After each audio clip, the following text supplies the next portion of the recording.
Hello, good evening, and welcome back to another episode of Minds on Guard, where we are learning how to guard our minds against all of the manipulations, the tactics, the control mechanisms, the behavior modification that is plaguing us in today's 21st century media landscape. We are currently looking at the ways in which our digital devices, specifically cell phones, tablets, computers, and the like, and our social media act on our subconscious and manipulate us in order to keep us from exercising our full capacity for rational and free thought. Up to this point, we have examined propaganda via the work of Edward Bernays and his use of his uncle Sigmund Freud's understanding of clinical psychology and how that is used to affect our emotional states day to day. We've also examined how social media platforms themselves, the things like Facebook and TikTok and Instagram, are inherently designed with similar aims in mind, those emotional control tactics. The platforms make use of the tried and true propaganda tactics in order to push and pull large-scale mass groups of people into thinking or adopting a directed worldview, ultimately programming large numbers of people to think primarily based on their feelings and their emotions rather than utilizing logic and reason to understand what they see in the world day to day. Along with these methods of emotional stimulation, we have seen that the actual designs of the apps themselves, like the code, all of the stuff that makes up the app interface, through the use of various response-reward programming tactics and the targeting of the dopamine centers in our brains, they effectively act as a kind of drug that keeps us addicted to the use of these apps. And this is done by exploiting human beings' built-in need for having relationships. The apps provide this, what's a filler for what's commonly referred to as, well, at least in my eyes, as a God-shaped hole in everybody's heart. And they're artificially inflating our desire to receive the sort of narcissistic supply that tricks us into feeling like we have total control over our emotional stability whenever we're engaging with those apps. Now, that's not to say that they replace the idea of God, but what they do is they kind of do that. They play on our inner emotional instability and utilize that to exacerbate this desire for that narcissistic supply that we talked about in the last video. And what I've been trying to do here with these videos and this sort of series on digital devices and social media is to paint a picture which describes and tracks the development of our current state as it has sort of manifested here in the 21st century. I stated many videos back that there is a plan being enacted whereby the total control of free thought and movement is ultimately being removed from the broader society. We have seen tyrannical regimes in the past, if we think of the Soviet Union or the Nazis and Mao in China, and they have attempted to achieve these schemes of control, but through force and brutality. And what we're seeing today is really no different in essence, yet it's vastly more sophisticated, and it centers on pleasure a lot of the time, the components of the plan permeating through every level of society. I liken it to the difference between 1984 and Brave New World. If you've read both of those books, I bet it's easy to see where certain aspects of each are at play in everyday life. Often I feel like we're closer to Brave New World in the idea that our pleasure centers are exploited and are used to control our thoughts and our feelings and behavior. Tonight, we're going to briefly touch on one such component that is tied into the most recent videos pertaining to the digital world of today. To start, I'll pose a question. If the apps that are on the devices that we use are actually programming us, can't we simply just remove those apps and then be protected from the manipulations that are happening? Well, it may trouble you to learn that it's really not as simple as all that.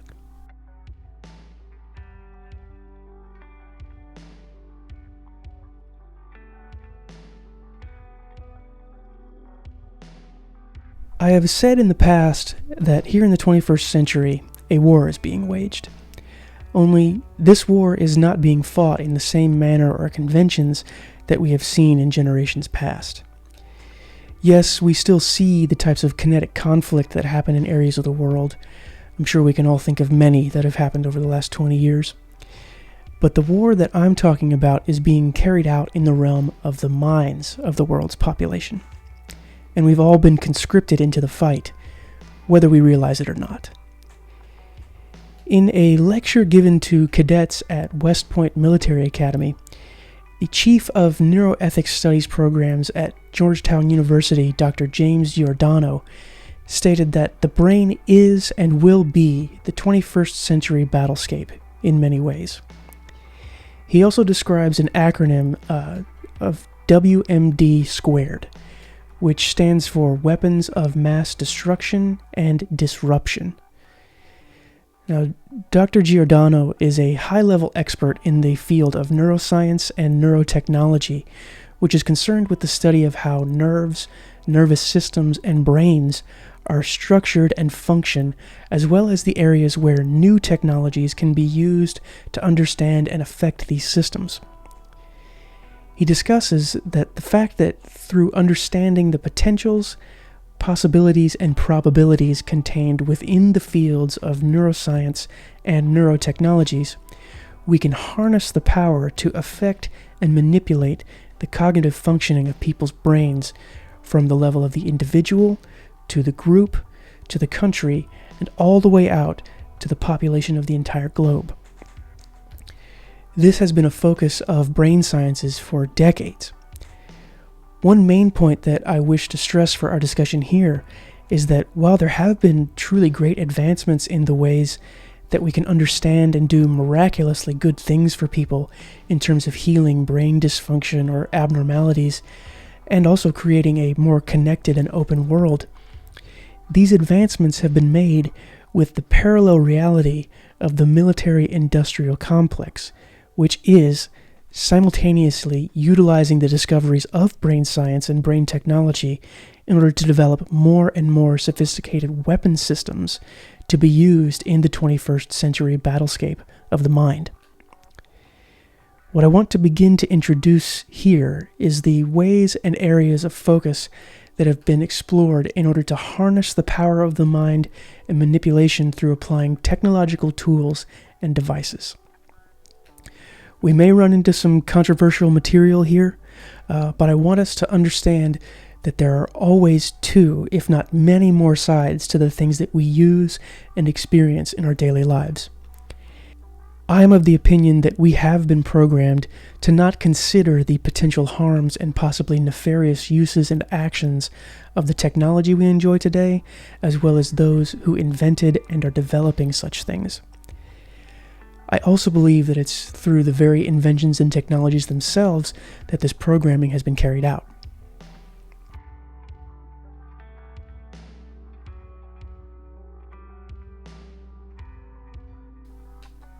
To begin this discussion, we should examine an agency that is known as DARPA. This acronym stands for the Defense Advanced Research Projects Agency. It is, as indicated in the acronym, a research and development agency that is housed within the United States Department of Defense, and it's responsible for the development of emerging technologies for use by the military. Originally known as the Advanced Research Project Agency, or ARPA, the agency was created on February 7, 1958, by President Dwight D. Eisenhower in response to the Soviet launching of Sputnik 1 in 1957. By collaborating with academia, industry, and government partners, notice the public-private partnership relationship happening there again, DARPA formulates and executes research and development projects to expand the frontiers of technology and science, often beyond immediate U.S. military requirements.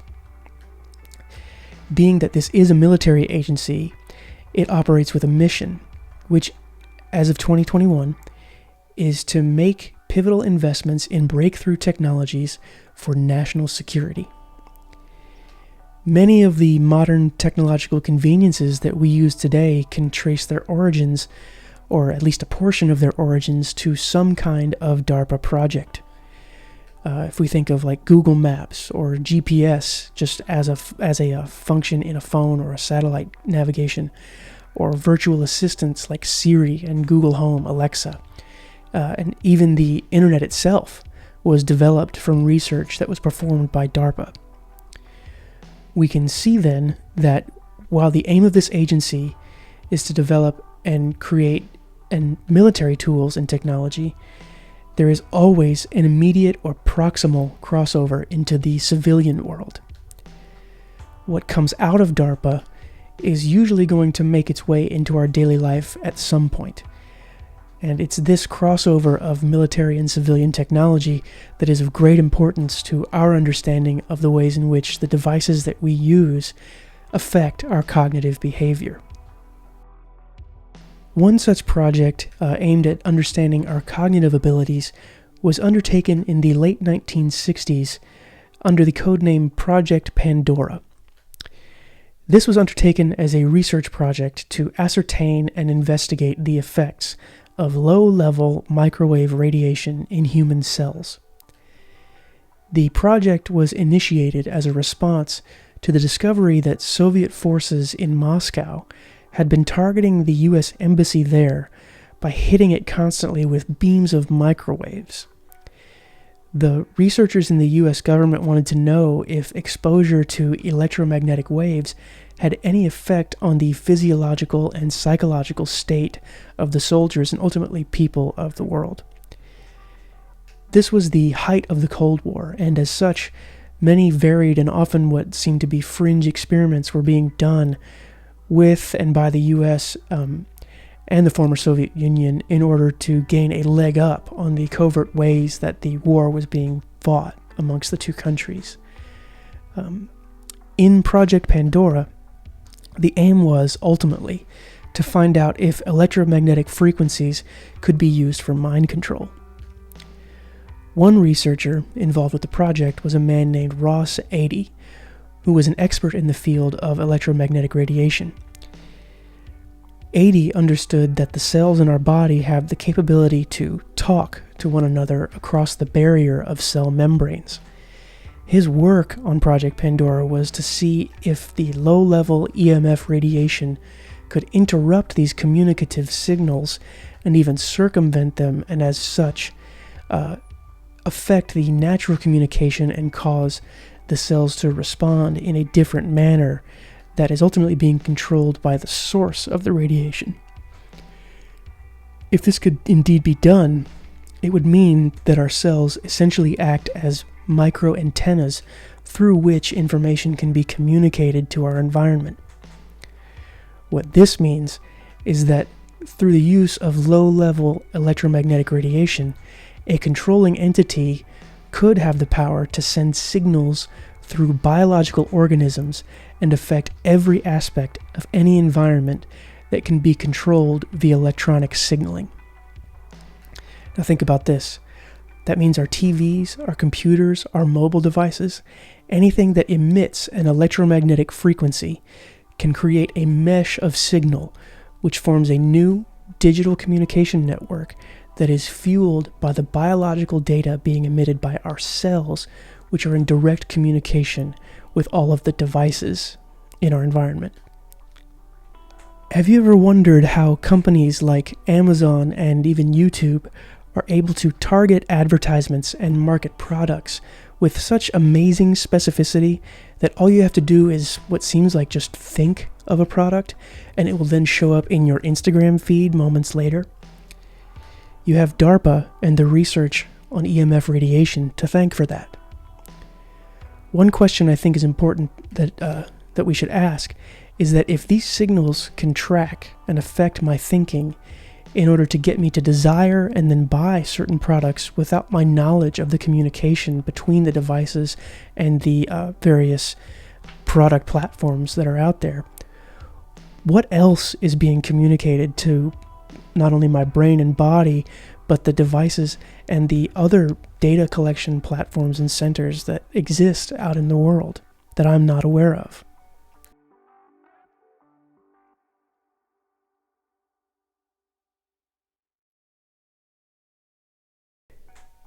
This topic is one that must not be looked at lightly and with any sort of glossing over of details, as it has implications which affect every single level of our 21st century life. This video in particular is meant to serve to be an introduction to DARPA and the ways that our minds are under attack from the digital environment in which we live. The military-industrial complex is highly sophisticated, and it has little to no barriers separating it from the civilian world. There are many well-funded and vast public-private partnerships that are deeply involved with this research and technology. The line between the biological and the technological is being more and more blurred every day, and at what cost? We will be looking at much more on this subject in the coming weeks.